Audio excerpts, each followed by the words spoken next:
नमस्कार। कभी सोचा है कि हम असल में हैं कौन? क्या सिर्फ ये शरीर, या फिर इससे भी कहीं ज्यादा कुछ? आज हम इसी रहस्य को थोड़ा समझने की कोशिश करेंगे और आत्मा की उस यात्रा को जानेंगे जो युगों युगों से चली आ रही है।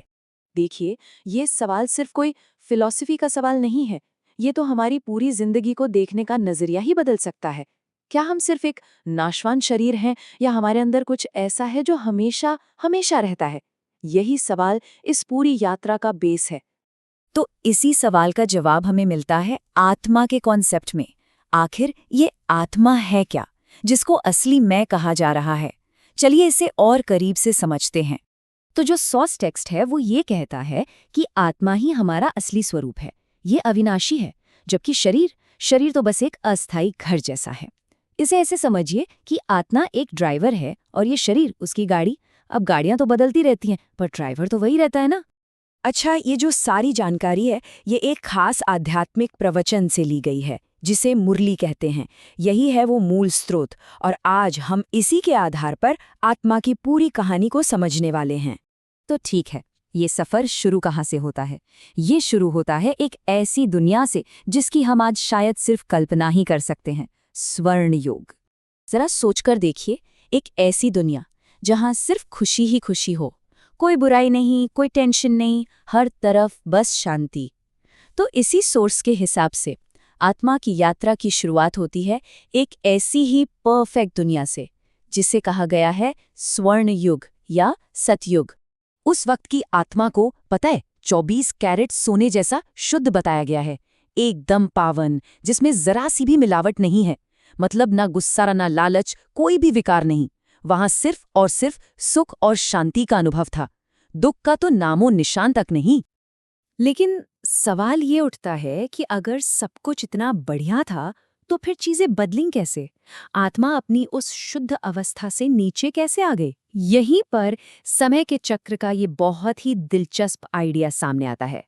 ये पूरा जो चक्र है ना, ये 4 युगों में बटा हुआ है। सतयुग से शुरू होकर जो सबसे पवित्र था, धीरे धीरे आत्मा की प्योरिटी कम होती जाती है। जैसे जैसे आत्मा जन्म मरण के चक्कर में आती है, वो अपनी असली पहचान भूलने लगती है और खुद को शरीर समझने लगती है। बस इसी वजह से त्रेता में प्योरिटी थोड़ी कम हुई, द्वापर में और गिरी, और कलयुग आते आते तो ये अपने सबसे अशुद्ध रूप में पहुंच जाती है। ये जो आप देख रहे हैं ना, ये शुरुआत और अंत के बीच का फर्क है, जमीन आसमान का फर्क। एक तरफ सुख और दिव्यता की दुनिया, और दूसरी तरफ दुख और भ्रष्टाचार से भरी दुनिया। ये सिर्फ दुनिया का पतन नहीं है, ये असल में आत्मा के पतन का सफर है। तो जब दुनिया और आत्मा अपने सबसे लोएस्ट पॉइंट पर होते हैं, जब चारों तरफ बस अंधेरा ही अंधेरा है, तब क्या होता है? इसी सोर्स के हिसाब से ठीक इसी समय पर एक दिव्य मार्गदर्शक का आगमन होता है। और ये कोई मामूली हस्ती नहीं है। उन्हें परमपिता कहा गया है, जो एक साथ 3 रोल निभाते हैं।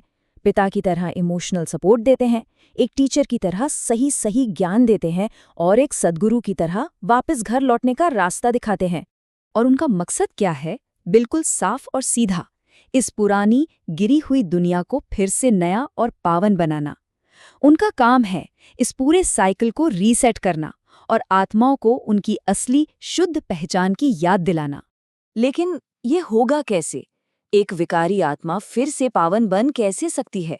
चलिए अब उस रास्ते को थोड़ा समझते हैं। यहाँ योग का मतलब कोई फिजिकल एक्सरसाइज नहीं है। यहाँ योग का मतलब है जुड़ना या याद करना। ये एक आध्यात्मिक प्रैक्टिस है उस परम पिता को याद करने की। और ऐसा माना जाता है कि इसी याद के ताकत से आत्मा पर जो विकारों की मैल चढ़ गई है वो साफ होती है। ये पूरी प्रोसेस 3 बहुत ही सिंपल स्टेप्स में बटी हुई है। पहला, इस ज्ञान को ठीक से समझना कि हम आत्मा हैं, ये शरीर नहीं। दूसरा, उस ज्ञान के सोर्स यानी परम पिता को याद करना। और तीसरा, उसी याद की पावर से अपने अंदर की जो 5 बुराइयां हैं, जैसे कि गुस्सा और लालच, उन पर जीत हासिल करके फिर से पवित्र बनना। और इस रास्ते पर चलने का मकसद क्या है? देखिए, पहला तो ये कि अपने पिछले जन्मों के जो भी बुरे कर्मों का बोझ है, जिसे विकर्म कहते हैं, उसे खत्म करना। दूसरा, फिर से उस स्वर्ण युग की दुनिया में जाने के लायक बनना। और आखिर में दुख के इस पूरे चक्र से आजाद होकर अपने असली घर परम धाम में वापस लौटना। और अंत में ये सारी बात हमें एक बहुत बड़े सवाल के सामने लाकर खड़ा कर देती है। अगर ये सब एक साइकिल है, एक चक्र है, तो क्या इसका मतलब ये हुआ कि ये पूरी कहानी, मतलब पवित्रता, फिर पतन और फिर से मुक्ति, ये हमेशा ऐसे ही खुद को दोहराती रहेगी? ये एक ऐसा सवाल है जो इस पूरी यात्रा को एक बिल्कुल नया मतलब देता है।